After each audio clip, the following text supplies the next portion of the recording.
കർക്കിടക മാസത്തിലെ ആകാശത്തിന് കറുത്തിരുണ്ട നിറമായിരുന്നു. ഇടമുറിയാതെ പെയ്യുന്ന മഴ തെക്കേടത്ത് തറവാടിന്റെ പഴകിയ ഓടുമേഞ്ഞ മേൽക്കൂരയിൽ തല്ലി തകർത്തുകൊണ്ടിരുന്നു. മുറ്റത്തെ ചരൽപ്പാതയിലൂടെ ചെളിവെള്ളം ചോര പോലെ കുത്തിയൊലിക്കുന്നു. പടിഞ്ഞാറൻ കാറ്റിൽ വലിയ മാവിൻകൊമ്പുകൾ ഉലഞ്ഞാടുന്നു. ആ മാവിൻകൊമ്പിലിരുന്ന് നനഞ്ഞൊട്ടിയ ചിറകുകളുമായി ഒരു കാക്ക നിർത്താതെ കരഞ്ഞു. ആ കരച്ചിലിന് മരണത്തിന്റെ, വേർപാടിന്റെ വല്ലാത്തൊരു ചുവയുണ്ടായിരുന്നു. തറവാടിന്റെ നടുമുറ്റത്ത് കുതിർന്നു വീഴുന്ന മഴത്തുള്ളികൾക്ക് പോലും ഉപ്പ് രുചിയാണെന്ന് തോന്നി. 5 വയസ്സുകാരൻ മാധവൻ ഉമ്മറത്തെ തണുത്ത തേക്കുതൂണിൽ മുഖം ചേർത്ത് നിൽക്കുകയാണ്. അവന്റെ കുഞ്ഞു കണ്ണുകൾ നിറഞ്ഞു തുളുമ്പുന്നുണ്ടായിരുന്നു. അകത്തളത്തിൽ നിന്നുയരുന്ന നിലവിളികൾക്ക് ശക്തി കൂടുമ്പോൾ അവന്റെ കുഞ്ഞു മനസ്സ് വല്ലാതെ പതറി. അമ്മ എന്ന വിളി കേൾക്കാൻ ആഗ്രഹിച്ചിരുന്ന ആ കാതുകളിൽ ഇപ്പോൾ അലയടിക്കുന്നത് അയ്യോ പോയല്ലോ എന്ന സ്ത്രീകളുടെ വിലാപങ്ങളാണ്. എന്തിനാണ് എല്ലാവരും കരയുന്നത്? അമ്മ എന്തിനാണ് വെള്ള പുതച്ചു അനങ്ങാതെ തണുത്തു വിറച്ചു കിടത്തുന്നത്?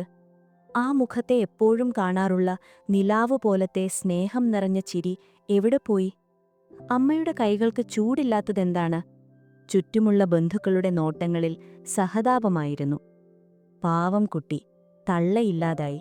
ഇനി ഇവന്റെ ഗതി എന്താവും? ആരോ പറയുന്നത് അവൻ കേട്ടു. ആ വാക്കുകളുടെ അർത്ഥം പൂർണ്ണമായി മനസ്സിലായില്ലെങ്കിലും തന്റെ ജീവിതത്തിലെ ഏറ്റവും വലിയ വെളിച്ചം അണഞ്ഞു പോയിരിക്കുന്നു എന്നും ഇനി താനീ വലിയ ലോകത്ത് ഒറ്റയ്ക്കാണ് എന്നും ആ 5 വയസ്സുകാരന്റെ ഉള്ളിൽ ഒരു കൊള്ളിയാൻ മിന്നി. ദിവസങ്ങൾ ആഴ്ചകൾക്കും മാസങ്ങൾക്കും വഴിമാറി. അമ്മയില്ലാത്ത വീട് അവന് അപരിചിതമായ ഒരു പ്രേതാലയം പോലെ തോന്നി. ഓരോ മൂലയിലും അമ്മയുടെ ഗന്ധം അവനെ തേടിയെത്തി. അടുക്കളയിൽ നിന്ന് വരുന്ന കറികളുടെ മണം അവനെ ഓർമ്മിപ്പിച്ചത് അമ്മയുടെ കൈപുണ്യത്തെയാണ്. രാഘവൻ നായർ കനത്ത മൗനത്തിലായിരുന്നു.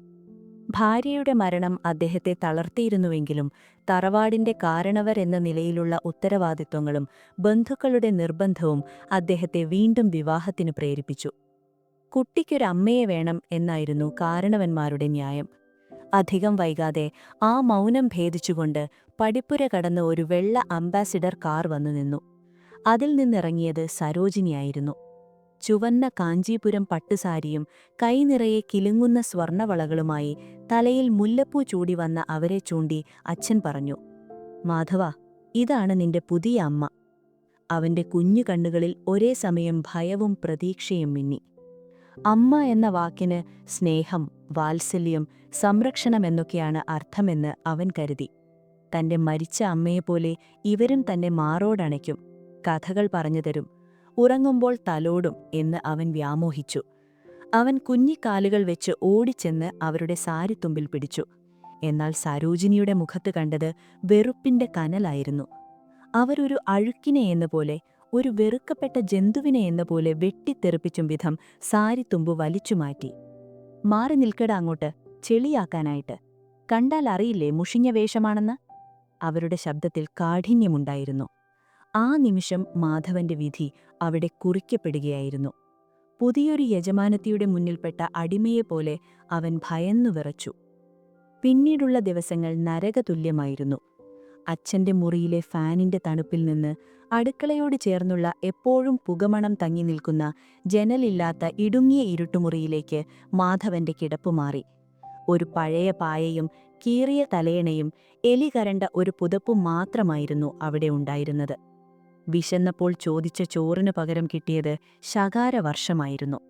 നിന്റെ തള്ള മരിച്ചപ്പോൾ കൊണ്ടുപോകേണ്ടതായിരുന്നു നിന്നെയും, എന്തിനാണാവോ ബാക്കി വെച്ചത് എന്ന സരോജിനിയുടെ വാക്കുകൾ കൂർത്ത അമ്പുകൾ പോലെ അവന്റെ നെഞ്ചിൽ തറച്ചു. അച്ഛൻ പലപ്പോഴും നിസ്സഹായനായി തല താഴ്ത്തി നിൽക്കുകയുണ്ടായിരുന്നുള്ളൂ. അദ്ദേഹത്തിന്റെ മൗനം സരോജിനിക്ക് വളമായി.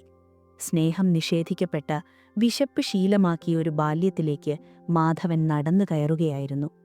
ആ ഇരുട്ടുമുറിയിൽ അച്ഛൻ പഴയ അമ്മയുടെ ഫോട്ടോയ്ക്ക് പിന്നിൽ ഒളിപ്പിച്ചു വെച്ചിരുന്ന അരിച്ചക്കര മിഠായികൾ നുണഞ്ഞുമ്പോൾ മാത്രമാണ് അവൻ അല്പമെങ്കിലും ആശ്വാസം കിട്ടിയിരുന്നത്. ആ മിഠായിയുടെ മധുരത്തിൽ അവൻ നഷ്ടപ്പെട്ട അമ്മയുടെ സ്നേഹം തിരഞ്ഞു. കണ്ണീരുപ്പും മധുരവും കലർന്ന വല്ലാത്തൊരു രുചിയായിരുന്നു അത്. സരോജിനിയുടെ പ്രസവം തെക്കേടത്ത് തറവാട്ടിൽ വലിയ ആഘോഷമായി മാറി. നാളുകൾക്ക് ശേഷം തറവാട്ടിലൊരു പെൺകുട്ടി പിറന്നു, ഗോപിക. എല്ലാവരും അവളെ ഓമന പേരിട്ടു വിളിച്ചു, കുഞ്ഞുമോൾ. വീട് മുഴുവൻ സന്തോഷം കൊണ്ട് നിറഞ്ഞു. തൊട്ടിലിലെ കുഞ്ഞിനെ കാണാൻ ബന്ധുക്കളും നാട്ടുകാരുമെത്തി. ലഡുവും ജിലേബിയും വിതരണം ചെയ്തു. വീടിന്റെ ഉമ്മറത്ത് തോരണങ്ങൾ തൂക്കി. പക്ഷേ ആ തിരക്കിനിടയിലും ആരും മാധവനെ ശ്രദ്ധിച്ചില്ല. അവൻ കരി പിടിച്ച അടുക്കളവാതിലിനു പിന്നിൽ നിന്ന് എല്ലാം കണ്ടു. സരോജിനി തന്റെ മകളെ ഒരു രാജകുമാരിയെപ്പോലെയാണ് വളർത്തിയത്. വിദേശത്തു നിന്നുള്ള പാട്ടുപാടുന്ന പാവകളും മിന്നുന്ന ഉടുപ്പുകളും വില കൂടിയ കളിപ്പാട്ടങ്ങളും അവളുടെ മുറിയിൽ നിറഞ്ഞു. തൊട്ടപ്പുറത്തെ ഇരുട്ടുമുറിയിൽ പഴയ കീറിയ വസ്ത്രങ്ങൾ തുന്നിച്ചേർത്ത് ധരിച്ചിരുന്ന മാധവൻ വാതിലിന്റെ വിടവിലൂടെ ഇതെല്ലാം കണ്ണിറച്ചു കണ്ടു. അവന് അസൂയ തോന്നിയില്ല, മറിച്ച് അത്ഭുതമായിരുന്നു. ഇത്രയും ഭംഗിയുള്ളൊരു ജീവിയോ? വെളുത്തു തുടുത്ത ആ കുഞ്ഞു കൈകാലുകൾ കാണുമ്പോൾ അവന് തൊടാൻ തോന്നും. പക്ഷെ സരോജിനിയുടെ ശകാരം ഭയന്ന് അവൻ മാറി നിൽക്കും. തൊട്ടുപോകരുത്, നിന്റെ കൈയിലെ അഴുക്കു പറ്റും എന്ന് സരോജിനി ആക്രോശിക്കുമായിരുന്നു. കുഞ്ഞുമോൾ വളർന്നു. സരോജിനി എത്രയൊക്കെ തടയാൻ ശ്രമിച്ചിട്ടും രക്തത്തെ തിരിച്ചറിഞ്ഞു. സരോജിനി ഉച്ചയുറക്കത്തിലാകുമ്പോൾ കുഞ്ഞുമോൾ പതുക്കെ പിച്ചവെച്ച് ആരുമറിയാതെ മാധവന്റെ ഇരുട്ടുമുറിയിലേക്കെത്തും. മാധവേട്ടാ എന്നവളുടെ കൊഞ്ചലുള്ള വിളിയിൽ അവന്റെ സങ്കടങ്ങളുടെ മഞ്ഞുരുകി. ആ വിളി കേൾക്കുമ്പോൾ അവന്റെ ഉള്ളിലെ വിശപ്പും വേദനയും മാഞ്ഞുപോകുമായിരുന്നു. ആ ഇരുണ്ട മുറിയിൽ ഒരു ചെറിയ സൂര്യൻ ഉദിച്ചതുപോലെ. ആ ഇരുട്ടിനെപ്പോലും തോൽപ്പിക്കാൻ ആ ചിരിക്ക് കഴിവുണ്ടായിരുന്നു. അവൾ കൊണ്ടുവരുന്ന പലഹാരപ്പൊതികൾ, ചിലപ്പോൾ ഒരു ലഡു, അല്ലെങ്കിൽ അമ്മ കാണാതെ എടുത്തുവെച്ച നെയ്യപ്പം, അല്ലെങ്കിൽ ഒരു കഷ്ണം ചോക്ലേറ്റ്, അവർ പങ്കിട്ട് കഴിക്കും. അമ്മ കാണണ്ട, ഏട്ടൻ കഴിക്കേ എന്നവൾ തന്റെ കുഞ്ഞു കൈകൊണ്ടവന് വെച്ചു നീട്ടുമ്പോൾ മാധവന്റെ കണ്ണുകൾ നിറഞ്ഞുപോകുമായിരുന്നു. സ്വന്തം വയറ് നിറയ്ക്കുന്നതിനേക്കാൾ വലുത് അവളുടെ ആ സ്നേഹമായിരുന്നു. ഏട്ടൻ എനിക്ക് കുതിരയാവുമോ? അവൾ ചോദിക്കും. അവൻ തറയിൽ മുട്ടുകുത്തി നിൽക്കും. അവൾ അവന്റെ മുതുകിൽ കയറി സവാരി നടത്തും. വേഗത്തിൽ വേഗത്തിൽ, അവൾ ചിരിക്കും. ആ നിമിഷങ്ങളിൽ അവൻ എല്ലാ വേദനകളും മറക്കും. അവൾക്കുവേണ്ടി അവൻ കാട്ടിൽ പോയി മഞ്ചാടിക്കുരുക്കളും മയിൽപീലിയും കാട്ടുപൂക്കളും ശേഖരിച്ചു. തെങ്ങിനോല കൊണ്ട് അവൾക്ക് പീപ്പിയും വാച്ചും ഉണ്ടാക്കിക്കൊടുത്തു. അവളുടെ ചിരിയായിരുന്നു അവന്റെ ഏക സമ്പാദ്യം, അവന്റെ ഏക പ്രതീക്ഷ, അവന്റെ ജീവിതത്തിന്റെ ഏക അർത്ഥം. കാലം പുഴയിലെ വെള്ളം പോലെ ഒഴുകിപ്പോയി. മാധവനും ഗോപികയും വളർന്നു. 10ാം ക്ലാസ്സോടെ മാധവൻ പഠനം നിർത്തി. വീട്ടിലെ പട്ടിണിയും അവഗണനയും സഹിക്കാനാവാതെ അവൻ കൂലിപ്പണിക്കും പറമ്പിലെ പണികൾക്കും പോകാൻ തുടങ്ങി. അക്ഷരം പഠിക്കുന്നതിനേക്കാൾ പ്രധാനം വിശപ്പടക്കലാണെന്ന് അവൻ തിരിച്ചറിഞ്ഞു. പുസ്തകങ്ങൾ മാറ്റിവെച്ച് അവൻ മൺവെട്ടി കയ്യിലെടുത്തു. ഗോപിക കോളേജിലെത്തി. മിടുക്കിയായി പഠിച്ചു. അവൾ തറവാടിന്റെ ഐശ്വര്യമായി വളർന്നു. ഒരു വൈകുന്നേരം മുറ്റത്തെ തുളസിത്തറയിൽ സന്ധ്യാവിളക്ക് വയ്ക്കുകയായിരുന്ന ഗോപികയെ സരോജിനി അടുത്തു വിളിച്ചു. ചുറ്റും നോക്കി ആരുമില്ലെന്ന് ഉറപ്പുവരുത്തി ഗോപികയുടെ മുടിയിൽ തലോടിക്കൊണ്ട് ശബ്ദം താഴ്ത്തി ഗൂഢമായി അവർ പറഞ്ഞു, ഗോപികെ, എനിക്ക് നിന്നോടൊരു കാര്യം പറയാനുണ്ട്. നീ വലുതായി, ഇനി കാര്യങ്ങൾ മനസ്സിലാക്കണം. നീ ആ മാധവനോട് അധികം അടുപ്പം കാണിക്കണ്ട. അവൻ നിന്റെ കൂടപ്പിറപ്പല്ല, നിന്റെ അച്ഛന്റെ ആദ്യത്തെ ഭാര്യയിലെ മകനാ. നാളെ ഈ സ്വത്ത് മുഴുവൻ ഭാഗം വയ്ക്കുമ്പോൾ നിനക്കുള്ളത് തട്ടിയെടുക്കാൻ നിൽക്കുന്നവനാവൻ. അവന്റെ സ്നേഹം വെറും അഭിനയമാണ്. നീ അത് തിരിച്ചറിയണം. പാമ്പിനെ പാലൂട്ടരുത്, അവൻ നാളെ നിന്നെ തന്നെ കൊത്തും. ഗോപിക ആ വാക്കുകൾ കേട്ട് ഞെട്ടിവിറച്ചു. കയ്യിലിരുന്ന വിളക്ക് താഴെ വീഴാൻ പോയി. എണ്ണ നിലത്തു വീണു പരന്നു. അമ്മേ, മിണ്ടരുത്, എന്താ ഈ പറയുന്നത്? മാധവേട്ടൻ എനിക്കെന്റെ സ്വന്തം ചേട്ടനേക്കാൾ വലുതാണ്. എന്നെ എടുത്തു വളർത്തിയത് ഏട്ടനാണ്. എനിക്ക് പനി വന്നപ്പോൾ രാത്രി മുഴുവൻ ഉറങ്ങാതെ നെറ്റിയിൽ നനഞ്ഞ തുണിയിട്ട് കാവലിരുന്നത് ഏട്ടനാണ്. സ്വന്തം വയറ് പട്ടിണിക്കിട്ട് എനിക്ക് ചോറ് തന്ന ഏട്ടനെയാണോ അമ്മ ഇങ്ങനെ പറയുന്നത്? അവൾ തർക്കിച്ചു. പക്ഷേ സംശയത്തിന്റെ ഒരു ചെറിയ വിത്ത് സരോജിനി അന്ന് പാകിയിരുന്നു. അതവളുടെ മനസ്സിന്റെ ഒരു കോണിൽ എവിടെയോ വീണുകിടന്നു. തുടർച്ചയായ ഉപദേശങ്ങൾ കല്ലിലെ വെള്ളത്തുള്ളി പോലെ അതിൽ പാടുകൾ വീഴ്ത്തിക്കൊണ്ടിരുന്നു. മാധവന് അടുത്തുള്ള ടൗണിലെ വലിയൊരു പലചരക്ക് കടയിൽ കണക്കെഴുത്തുകാരനായി ജോലി കിട്ടി. ഭാരമുള്ള ചാക്കുകൾ ചുമന്നും കണക്കുകൾ നോക്കിയും അവൻ കഷ്ടപ്പെട്ടു. വെയിലും മഴയും കൊണ്ട് അവന്റെ നിറം കറുത്തു, ശരീരം മെലിഞ്ഞു. കിട്ടുന്ന തുച്ഛമായ ശമ്പളത്തിൽ നിന്ന് അവന് സ്വന്തമായി ചിലവുകൾ ഒന്നുമില്ലായിരുന്നു. മുഷിഞ്ഞ ഷർട്ടും നിറം മങ്ങിയ മുണ്ടും അവനു മതിയായിരുന്നു. അവൻ വാങ്ങുന്നതെല്ലാം ഗോപികയ്ക്കു വേണ്ടിയായിരുന്നു. ഒരിക്കൽ ടൗണിൽ വെച്ച് തനിക്കൊരു നല്ല ഷർട്ട് വാങ്ങണമെന്ന് അവൻ ആഗ്രഹിച്ചു. ഒരു നീല ഷർട്ട് അവൻ എടുത്തു നോക്കി. പക്ഷേ ആ പൈസ കൂടി കൂട്ടിവെച്ചാൽ ഗോപികയ്ക്ക് കോളേജിൽ കൊണ്ടുപോകാൻ നല്ലൊരു ബാഗ് വാങ്ങാമെന്നോർത്തപ്പോൾ അവൻ ആ ആഗ്രഹം വേണ്ടെന്നു വെച്ചു. ആ ഷർട്ട് തിരികെ വെച്ച് അവൻ വെറും കൈയോടെ മടങ്ങി. അവൾക്കിഷ്ടപ്പെട്ട നീല നിറത്തിലുള്ള ചുരിദാർ അവളുടെ കോളേജിലെ ഫീസ്, വില കൂടിയ പുസ്തകങ്ങൾ, അവളുടെ കൂട്ടുകാരുടെ മുന്നിൽ അവൾക്ക് കുറച്ചിലുണ്ടാകാതിരിക്കാൻ വേണ്ട പണം, അങ്ങനെയെല്ലാം അവൻ നൽകി. തിരിച്ചു വരുമ്പോൾ ബസ്സിൽ വെച്ചും ഉച്ചയൂണിന്റെ നേരത്തും അവർ തങ്ങളുടെ വിശേഷങ്ങൾ പങ്കുവച്ചു. ഏട്ടാ, എന്തിനാ ഈ പൈസ മുഴുവൻ എനിക്ക് ചിലവാക്കുന്നത്? ഏട്ടനും നല്ലൊരു ഷർട്ട് വാങ്ങിക്കൂടെ? ഏട്ടനും ജീവിക്കണ്ടേ? കൂട്ടുകാർ ചോദിക്കുന്നു, ഏട്ടൻ എന്താ കല്യാണം കഴിക്കാത്തതെന്ന് ഗോപിക ചോദിക്കും. അപ്പോൾ മാധവൻ വാത്സല്യത്തോടെ അവളുടെ തലയിൽ കൈവയ്ക്കും. അവന്റെ വിരലുകളിലെ തഴുമ്പുകൾ അവളുടെ മുടിയിഴകളിൽ തലോടും. എനിക്ക് ആരുണ്ട് മോളെ നീയല്ലാതെ? നിന്റെ സന്തോഷമാണെന്റെ ജീവിതം. നീ നന്നായി പഠിച്ചു വലിയ ഉദ്യോഗസ്ഥയാകണം. അതാണ് ഏട്ടന്റെ സ്വപ്നം. എന്റെ കല്യാണം, അതൊന്നും എനിക്ക് വിധിച്ചിട്ടില്ല മോളെ. സരോജിനി പാകിയ വിഷവിത്തുകൾ ആ നിഷ്കളങ്കമായ സ്നേഹത്തിനു മുന്നിൽ മുളയ്ക്കാതെ കരിഞ്ഞുപോയി അക്കാലം വരെ. രാഘവൻ നായർക്ക് പ്രായം തളർച്ച വരുത്തി തുടങ്ങിയിരുന്നു. സരോജിനിയുടെ നിരന്തരമായ ശല്യവും ഭീഷണിയും, എന്റെ കാലശേഷം മകൾ തെരുവിലാകുമോ, ആ മാധവൻ അവളെ ഇറക്കി വിളും, അവൻ നിങ്ങളെക്കൊണ്ടെല്ലാം എഴുതി വാങ്ങും എന്നൊക്കെയുള്ള കുത്തുവാക്കുകളും സഹിക്കവയ്യാതെ അദ്ദേഹം തകർന്നുപോയി. മനസ്സമാധാനം എന്നത് ആ വീട്ടിൽ നിന്ന് പടിയിറങ്ങിപ്പോയിരുന്നു. ഒടുവിൽ സമാധാനത്തിനു വേണ്ടി തറവാടും പറമ്പുമെല്ലാം സരോജിനിയുടെ പേരിലേക്ക് എഴുതിവയ്ക്കാൻ അദ്ദേഹം തീരുമാനിച്ചു. സബ് രജിസ്ട്രാർ ഓഫീസിൽ വെച്ച് ആധാരം രജിസ്റ്റർ ചെയ്യുന്ന സമയം സരോജിനി മാധവനെ നോക്കി പുച്ഛത്തോടെ ചിരിച്ചു. ഇനി നീ വെറും 0. ഈ വീട്ടിൽ നിനക്ക് ഒരു അവകാശവുമില്ല. വെറും ഒരു വേലക്കാരൻ മാത്രം. വേണമെങ്കിൽ ഇറങ്ങിപ്പോകാം എന്നാ ചിരിക്ക് അർത്ഥമുണ്ടായിരുന്നു. മാധവനെല്ലാം കണ്ടുനിന്നു. ഒരു വാക്കുപോലും എതിർത്തു പറഞ്ഞില്ല. അച്ഛന് വിറയ്ക്കുന്ന കൈകൾ കണ്ടപ്പോൾ അവന് സങ്കടം തോന്നി. അവന്റെ ഒപ്പു ചോദിച്ചപ്പോൾ മറുത്തൊന്നും പറയാതെ കൈ വിറയ്ക്കാതെ അവൻ ഇട്ടുകൊടുത്തു. എനിക്കൊരിടം വേണം. അതീ വീടിന്റെ പുറത്തായാലും മതി. അച്ഛന് സമാധാനം കിട്ടിയാൽ മതി എന്നവൻ മനസ്സിൽ പറഞ്ഞു. തറവാടിന്റെ പടിപ്പുരയ്ക്കപ്പുറം തനിക്ക് മറ്റൊന്നുമില്ലെന്നവനറിയാമായിരുന്നു. ഗോപികയുടെ വിവാഹമുറപ്പിച്ചു. വരൻ സുരേഷ്, സർക്കാർ ഉദ്യോഗസ്ഥനാണ്. നല്ല കുടുംബം, അന്തസ്സുള്ള വീട്. പക്ഷേ സ്ത്രീധനത്തിന്റെ കാര്യത്തിൽ സുരേഷിന്റെ വീട്ടുകാർക്ക് വലിയ നിർബന്ധമായിരുന്നു. 50 പവൻ സ്വർണവും കാറും വേണമെന്നായിരുന്നു ആവശ്യം. കയ്യിൽ പണമില്ലാതെ സരോജിനിയും രാഘവൻ നായരും വിഷമിച്ചു. ബാങ്കിൽ നിന്ന് ലോണ് കിട്ടാനും വൈകി. വീട് പണയം വയ്ക്കാനാണെങ്കിൽ അത് സരോജിനിയുടെ പേരിലായതുകൊണ്ട് അവർ സമ്മതിച്ചില്ല. അത് ഗോപികയ്ക്ക് കൊടുക്കാനുള്ളതാണെന്ന് പറഞ്ഞ് അവർ വഴക്കിട്ടു. വിവാഹം മുടങ്ങുമെന്ന അവസ്ഥയായി. വിവാഹത്തിന്റെ തലേന്ന് രാത്രി വീട് മുഴുവൻ ദീപാലങ്കാരങ്ങളാൽ തിളങ്ങുന്നു. ബന്ധുക്കളെല്ലാം ഉറക്കമായി. മാധവൻ മെല്ലെ സരോജിനിയുടെ മുമ്പിലേക്ക് വന്നു. കയ്യിലൊരു പഴയ കള്ളിമുണ്ടിൽ പൊതിഞ്ഞ എന്തോ. അവനത് സരോജിനിയുടെ കാൽക്കൽ വെച്ചു. സരോജിനി അത് സംശയത്തോടെ തുറന്നു നോക്കി. 13 പവൻ സ്വർണാഭരണങ്ങൾ, തിളങ്ങുന്ന മാലയും വളകളും കമ്മലുകളും. വർഷങ്ങളായി താൻ ഗോപികയ്ക്കു വേണ്ടി കരുതിവെച്ച സമ്പാദ്യവും ചിട്ടിപിടിച്ച പണവും രാപകലില്ലാതെ ചുമടെടുത്തും പലപ്പോഴും ഉച്ചഭക്ഷണം കഴിക്കാതെ കൂട്ടിവെച്ചും തന്റെ വിശപ്പ് വിറ്റുമുണ്ടാക്കിയതായിരുന്നു അത്. ഇത് കുഞ്ഞുമോളുടേതാ. അവളുടെ കല്യാണം മുടങ്ങരുത്. നാളെ അവൾ തലകുനിച്ചു നിൽക്കാൻ പാടില്ല. കുറവുണ്ടെങ്കിൽ പറയണം, ഞാൻ എവിടെന്നെങ്കിലും ഉണ്ടാക്കാം. എന്റെ വൃക്ക വിറ്റാണെങ്കിലും, മാധവൻ പറഞ്ഞു. ആ നിമിഷം കഠിനഹൃദയയായ സരോജിനി പോലും ഒന്നു പതറി. അവരുടെ കണ്ണുകളിൽ കുറ്റബോധത്തിന്റെ നേരിയ നിഴൽ വീണു. മനുഷ്യത്വത്തിന്റെ ഒരു അംശം അവരിലും അവശേഷിച്ചിരുന്നുവോ? വാതിലിനു പിന്നിൽ നിന്നിരുന്ന ഗോപിക ഓടിവന്ന് മാധവനെ കെട്ടിപ്പിടിച്ച് പൊട്ടിക്കരഞ്ഞു. മാധവേട്ടാ, എനിക്ക് വേണ്ട ഏട്ടാ. ഇത് ഏട്ടന്റെ ചോരയാ, ഏട്ടന്റെ ജീവിതമാ. ഞാൻ എങ്ങനെയാ ഇതെടുക്കുക? വാക്കുകൾ തൊണ്ടയിൽ കുരുങ്ങി. മാധവൻ ചിരിച്ചുകൊണ്ട് അവളുടെ കണ്ണീരൊപ്പി. കരലല്ല മോളെ, നാളെ നീ ചിരിച്ചുകൊണ്ട് പടിയിറങ്ങണം. നിന്റെ കണ്ണീര് വീണാൽ ഏട്ടന് സഹിക്കില്ല. നീയാണെന്റെ സമ്പാദ്യം, നീയാണെന്റെ ജീവിതം. വിവാഹം കഴിഞ്ഞ അധിക നാളുകൾക്കുള്ളിൽ രാഘവൻ നായർ മരണപ്പെട്ടു.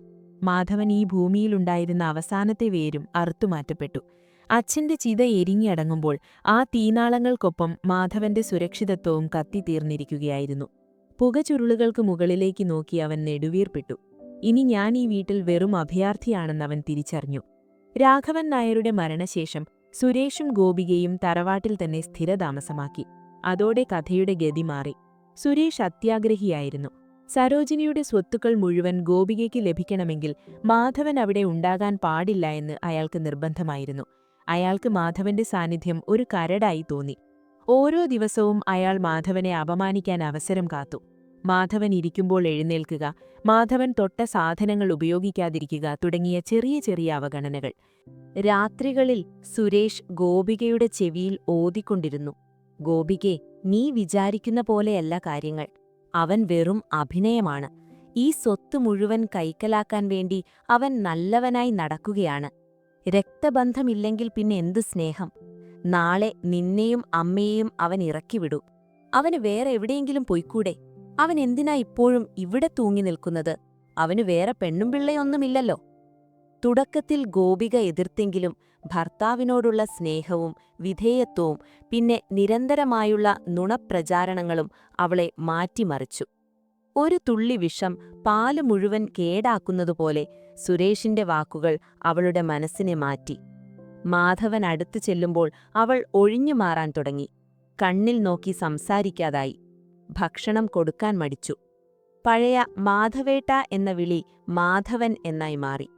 ഒരു ദിവസം ഉച്ചയ്ക്ക് വിശന്നുവന്ന മാധവൻ അടുക്കളയിൽ ചെന്ന് ചോറു ചോദിച്ചപ്പോൾ ഗോപിക ഫോണിൽ നോക്കിക്കൊണ്ട് പറഞ്ഞു, "ഇവിടെ ആരും വിളമ്പി വെച്ചിട്ടില്ല, വേണമെങ്കിൽ എടുത്തു കഴിക്ക്, എനിക്ക് വേറെ പണിയുണ്ട്." ആ വാക്കുകൾ മാധവന്റെ നെഞ്ചിൽ 1000 മുള്ളുകൾ തറച്ച വേദനയുണ്ടാക്കി. അവനൊന്നും മിണ്ടാതെ പച്ചവെള്ളം മാത്രം കുടിച്ച് തന്റെ ഇരുട്ടുമുറിയിലേക്ക് മടങ്ങി. വിശപ്പിനേക്കാൾ വലിയ വേദന അവഗണനയാണെന്ന് അവൻ അറിഞ്ഞു. താൻ മടിയിലിരുത്തി വളർത്തിയ കുഞ്ഞ് ഇന്ന് തന്നോട് ഒരു അപരിചിതയെപ്പോലെ പെരുമാറുന്നു. ഒരു ഉച്ചതിരിഞ്ഞ സമയം മാധവൻ ജോലി കഴിഞ്ഞ് ക്ഷീണിച്ചു വരുമ്പോൾ വീടിനു മുന്നിൽ പോലീസ് ജീപ്പ് കിടക്കുന്നു. നീലയും ചുവപ്പും ലൈറ്റുകൾ മിന്നുന്നു. അയൽക്കാർ ഗേറ്റിന് പുറത്ത് തടിച്ചുകൂടിയിട്ടുണ്ട്. എന്തോ അഹിതമായി സംഭവിച്ചിരിക്കുന്നുവെന്ന് അവന്റെ മനസ്സ് മന്ത്രിച്ചു. അവന്റെ നെഞ്ച് പടപടാ ഇടിച്ചു. ഉമ്മറത്ത് കസേരയിൽ സുരേഷും നാടകീയമായി കരഞ്ഞുകൊണ്ട് സരോജിനിയും ഇരിക്കുന്നു. ഗൗരവത്തിൽ നിൽക്കുന്ന പോലീസുകാർ. അകത്ത് വാതിൽക്കൽ കരച്ചിലടക്കി തല കുലിച്ചു നിൽക്കുന്ന ഗോപിക. ഇതാണാള്. മാധവനെ കണ്ടതും സുരേഷ് ചാടി എഴുന്നേറ്റ് പോലീസിനോട് പറഞ്ഞു. ഇവിടുത്തെ അലമാരയിലിരുന്ന പണവും ഗോപികയുടെ കുറച്ച് സ്വർണവും കാണാനില്ല. ഇയാളാണെന്ന് വീട്ടുകാർക്ക് പരാതിയുണ്ട്. SI മാധവന്റെ നേരെ തിരിഞ്ഞു. "എന്താടാ, സ്വന്തം വീട്ടിൽ തന്നെ മോഷണം തുടങ്ങിയോ? നിനക്ക് നാണമില്ലേടാ ചോറ് തന്ന കൈക്ക് തന്നെ കൊത്താൻ?" മാധവൻ തകർന്നുപോയി. ഭൂമി പിളർന്ന് താഴേക്കു പോയിരുന്നെങ്കിലെന്ന് അവൻ ആഗ്രഹിച്ചു. "ഞാനോ? എന്റെ കുഞ്ഞുമോളുടെ വീട്ടിലോ? ഞാൻ കട്ടെന്നോ? സാർ, ഞാൻ അങ്ങനെ ചെയ്യില്ല. എന്റെ മോളുടെ വള മോഷ്ടിക്കാൻ മാത്രം അധപ്പതിച്ചവനല്ല ഞാൻ. സാർ, എന്നെ വിശ്വസിക്കണം." അവന്റെ ശബ്ദം ഇടറി. കണ്ണുകൾ നിറഞ്ഞു തുളുമ്പി. അവൻ പ്രതീക്ഷയോടെ ഗോപികയെ നോക്കി. അവൾ സത്യം പറയുമെന്നവൻ വിശ്വസിച്ചു. ബാല്യം മുതൽ താൻ തോളിലേറ്റിയ, താൻ പട്ടിണി കിടന്നും ഊട്ടിയ തന്റെ അനിയത്തിക്ക് തന്നെ അറിയാമല്ലോ. അവൾക്കുവേണ്ടി ജീവിതം ഉഴിഞ്ഞുവെച്ച തന്നെ അവൾക്ക് സംശയിക്കാൻ കഴിയില്ലല്ലോ. "മോളെ, നീ ഒന്ന് പറയൂ," അവൻ യാചിച്ചു. SI സംശയത്തോടെ ഗോപികയോട് ചോദിച്ചു. "കുട്ടി, ഇയാൾ നിന്റെ സഹോദരനല്ലേ? ഇയാൾ എടുക്കുമോ? എന്താ നിനക്ക് പറയാനുള്ളത്? ഇയാൾ കള്ളനാണോ?" ഒരു നിമിഷം നിശബ്ദത. കാറ്റിനുപോലും ഭാരം തോന്നി. എല്ലാവരും ഗോപികയെ ഉറ്റുനോക്കി. മാധവന്റെ ഹൃദയം നിലയ്ക്കുന്നതുപോലെ തോന്നി.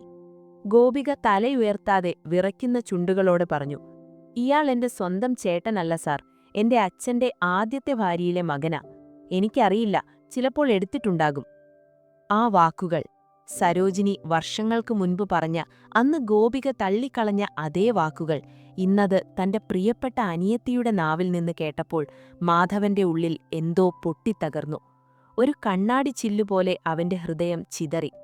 പോലീസ് മർദ്ദനത്തേക്കാളും കള്ളനെന്ന വിളിയേക്കാളും വേദനിപ്പിച്ചത് ആ ഒറ്റ വരിയായിരുന്നു. സ്വന്തം ചേട്ടനല്ല എന്ന പ്രയോഗം.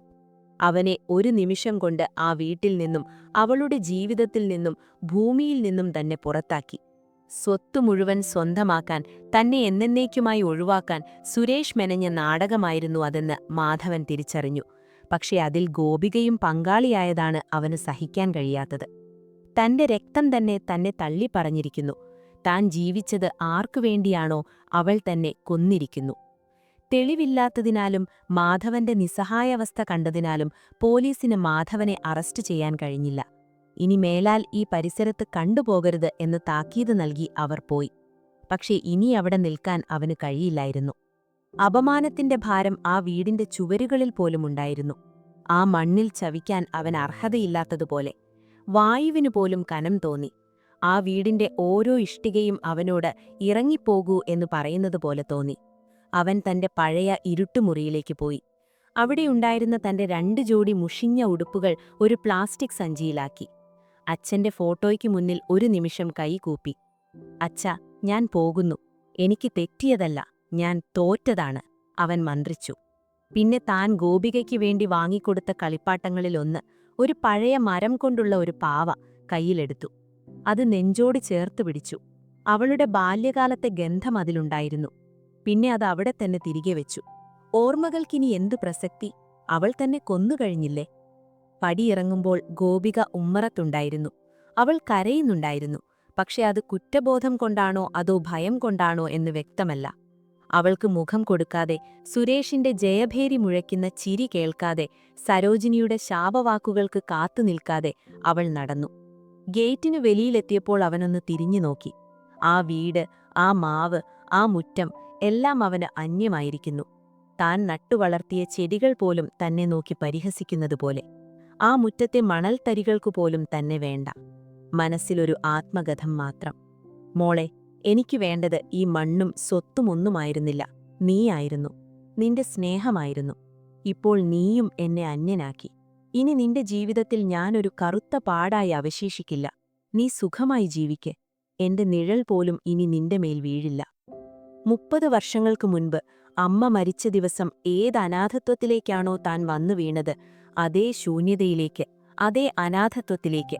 നരച്ച മുടിയും തളർന്ന ശരീരവുമായി മാധവൻ നടന്നു നീങ്ങി. ആകാശത്ത് വീണ്ടും കാർമേഘങ്ങൾ ഉരുണ്ടുകൂടി. മഴ പെയ്യാൻ തുടങ്ങി. കർക്കിടകത്തിന്റെ തണുപ്പുള്ള മഴ. കണ്ണീരും മഴവെള്ളവും കൂടിക്കലർന്നു. ആ മഴയിൽ മാധവൻ ഒരു അന്യനായി ആൾക്കൂട്ടത്തിൽ ലയിച്ചു. ആർക്കും വേണ്ടാത്ത, ആരുമല്ലാത്ത, പേരുപോലുമില്ലാത്ത ഒരാളായി. എവിടെയോ ഒരു കാക്ക വീണ്ടും കരഞ്ഞു, അവന്റെ യാത്ര മുഴുപോലെ. ആ മഴയിൽ അവന്റെ രൂപം മാഞ്ഞുപോയി, ഒരിക്കലും തിരിച്ചുവരാത്ത വിധം. സന്ദേശം: രക്തബന്ധത്തേക്കാൾ പവിത്രമായ സ്നേഹബന്ധം പണത്തിനു വേണ്ടിയും സ്വാർത്ഥതയ്ക്കു വേണ്ടിയും ബലി കഴിക്കപ്പെടുമ്പോൾ മനുഷ്യൻ സ്വന്തം വീട്ടിൽ പോലും കേവലം അന്യനായി മാറുന്നു. സ്നേഹമെന്നത് കൊടുക്കൽ വാങ്ങലുകൾക്കപ്പുറം തിരിച്ചൊന്നും പ്രതീക്ഷിക്കാത്ത ത്യാഗമാണെന്ന് മാധവൻ ഓർമ്മിപ്പിക്കുന്നു.